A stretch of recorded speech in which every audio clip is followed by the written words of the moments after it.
कहते हैं कि समुद्र की सतह जितनी शोरगुल भरी होती है, उसकी गहराइयाँ उतनी ही खामोश होती हैं। लेकिन इसी खामोशी के पीछे छिपे हैं इतिहास के कुछ ऐसे राज जिन्होंने विज्ञान और आस्था दोनों को हैरान कर दिया है।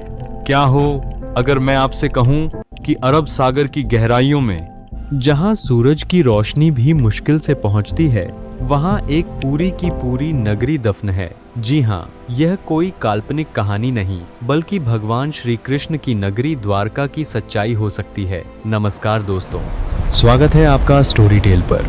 आज हम चलेंगे उस सफर पर जहां मिथक और इतिहास एक दूसरे से मिलते हैं।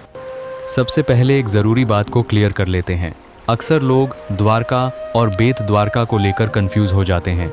दरअसल यह दो अलग अलग स्थान हैं। एक है गुजरात के जामनगर जिले में बसा द्वारका शहर, जहां आज भी लाखों श्रद्धालु श्री द्वारकाधीश के दर्शन के लिए आते हैं। इसे भगवान विष्णु के 4 धामों में गिना जाता है।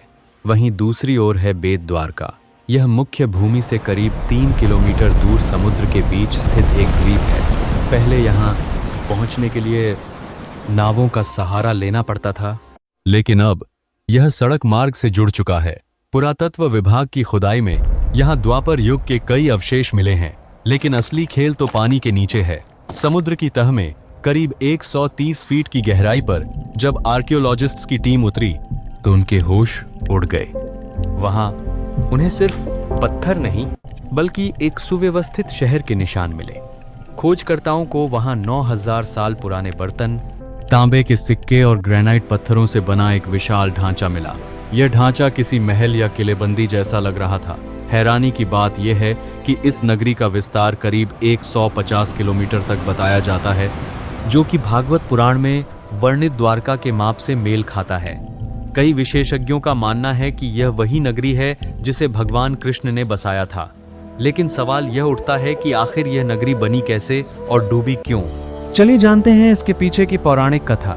कथा शुरू होती है मथुरा से। कंस का वध करने के बाद श्री कृष्ण यादवों के साथ मथुरा में ही निवास कर रहे थे। लेकिन कंस के ससुर जरासंध ने बदला लेने के लिए मथुरा पर लगातार 17 बार हमले किए। इन्होंने काम करते हुए बाद में श्री कृष्ण यादवों के बाद मथुरा दलास करने के बाद बार बार के युद्धों से मथुरा की जनता त्राही त्राही कर उठी थी।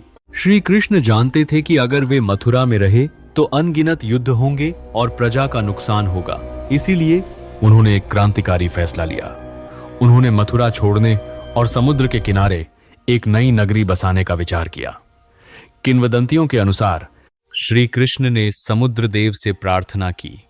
समुद्र देव प्रसन्न हुए और उन्होंने अरब सागर में 12 योजन भूमि लगभग 160 किलोमीटर दान में दी। देवशिल्पी विश्वकर्मा ने वहां सोने और चांदी जैसी चमकती हुई इमारतों, ऊंचे प्राचीरों और भव्य महलों वाली द्वारका नगरी का निर्माण किया। द्वारका में यादव सुख शांति से रहने लगे, लेकिन समय का पहिया कभी नहीं रुकता।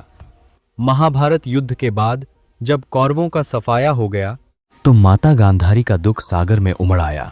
उन्होंने श्री कृष्ण को अपने पुत्रों की मृत्यु का कारण माना और श्राप दिया कि जिस तरह मेरा कुल उजड़ा है, 36 वर्ष बाद तुम्हारा यादव कुल भी इसी तरह नष्ट होगा। श्री कृष्ण ने इस श्राप को स्वीकार कर लिया, क्योंकि वे जानते थे कि पृथ्वी पर उनकी लीलाएं अब पूरी होने वाली हैं। विनाश का दूसरा कारण बना स्वयं यादवों का अहंकार। एक बार कुछ यादव युवकों ने मिलकर ऋषियों के साथ मजाक किया। उन्होंने एक वस्त्र पहनकर गर्भवती महिला का नाटक किया और ऋषियों से पूछा कि उनके पेट में क्या है। क्रोधित ऋषियों ने श्राप दिया कि इसके पेट से लोहे का मूसल निकलेगा जो तुम्हारे कुल का नाश करेगा। सचमुच उस युवक साम के पेट से लोहे का मूसल निकला।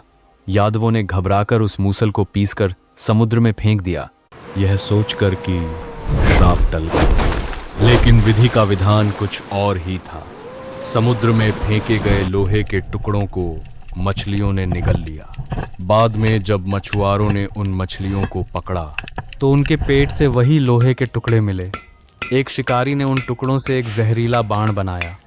36 साल बाद यादव आपस में ही लड़ने लगे। नशे की धुन में भाई भाई पर टूट पड़े। इस गृह युद्ध में पूरा यादव वंश खत्म हो गया। श्री कृष्ण जंगल में एक पेड़ के नीचे विश्राम कर रहे थे कि उसी शिकारी ने उन्हें हिरण समझकर वही जहरीला बाण चला दिया जो उसी लोहे के मूसल से बना था।